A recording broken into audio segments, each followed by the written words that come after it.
Hey everybody, RetroPie Guy here. Today I want to do a brief review of the 8BitDo SN30 Plus USB Gamepad Controller. This particular controller was actually given to me by a customer. He sent it out because he had trouble mapping it with RetroPie. So we did do a video because there is a workaround for this particular gamepad controller. When you go through your initial input configurations and you map your controls in RetroPie, for some reason the trigger buttons don't register. So when you hit those trigger buttons, you go past your two shoulder options, get down to your trigger options, and you push these, nothing happens. So you end up having to just skip over those options. So a lot of people have been saying that they don't work with RetroPie. It's not the case. There's a simple fix. It's a 1 to 2 minute detour. You just have to go into RetroArch and you have to just map everything through there as opposed to mapping it on your regular input configuration page from your main menu in RetroPie. So it's really not a big deal at all. Like I said, 1 to 2 minute detour just to do it that way, and then you're good on all your games. So when I did that video, which I'll put a link in the description below if you do have one of these or you're planning on buying one of these, you definitely want to see that video because it shows you exactly how to set it up properly on RetroPie. It is a little slightly different process because of that, but I had a couple people reaching out to me saying that they had the option to purchase one of these on eBay at a discounted price, and they were holding off because of my review, or not my review, my workaround tutorial video on how to map these. So I wanted to make sure that I put a brief review like this in video form to put it out there that these are super reliable.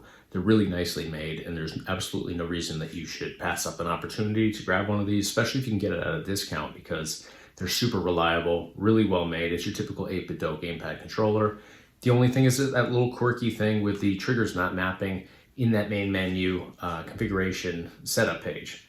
Not a big deal though, because you can make it work, and it's a simple fix and it will work on all your games. So, absolutely no reason why you should pass this up. So just taking a look at it, you can see that it's your typical dual analog stick gamepad controller. It's got sort of that Super Nintendo sort of shape and feel to it.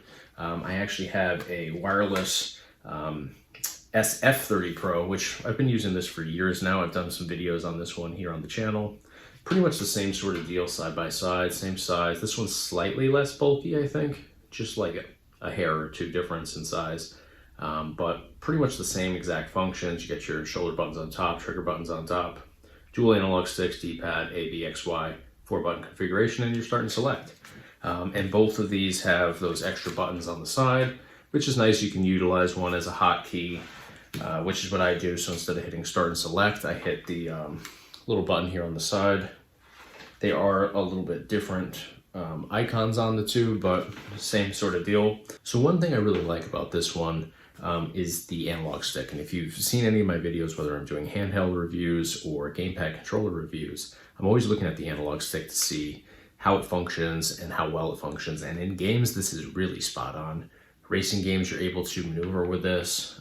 Somebody asked me recently in a video why I was using the D-pad in like a racing game, and it's because I was having trouble just navigating it well. Sometimes I was overturning and stuff, and with analog sticks, it's all in the analog stick that you're using, whether you can really maneuver it well. I mean, some of it's skill level, obviously, but with something like this, I find that I do driving games much better than even something like this, which is pretty much the same sort of gamepad controller. So it's just something that they did differently, I think, within the plastic material in here. It just makes it glide a little bit better, makes you control it a little bit better.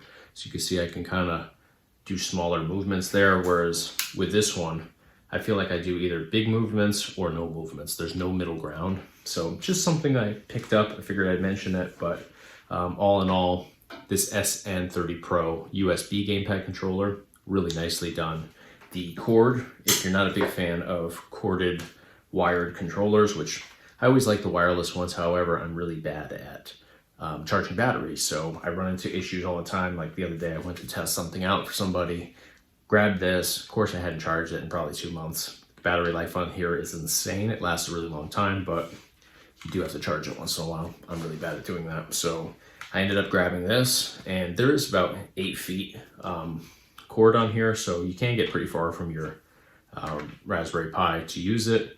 And it's just super reliable, really well made. So I want to make sure that if anybody out there has the opportunity to purchase one of these And if you can get them on sale on Amazon, there are sales on Amazon from time to time, or eBay is always a great marketplace to pick up, open box products, or sometimes even brand new ones that somebody's just trying to get rid of for a discount. So if you have that opportunity, don't hesitate to purchase these. Really well made, super reliable, and I think you'll really have a great experience with them. So that's going to do it for today. I just want to do this quick video to kind of clear the name, because I think that a lot of people took my video and the fact that there's a workaround as a negative about this, and it shouldn't be, because you can still utilize all the functions and features on this. You just have a different process for the initial mapping and setup for it. So that's going to do it for today. If you found this video helpful, smash the like button for me.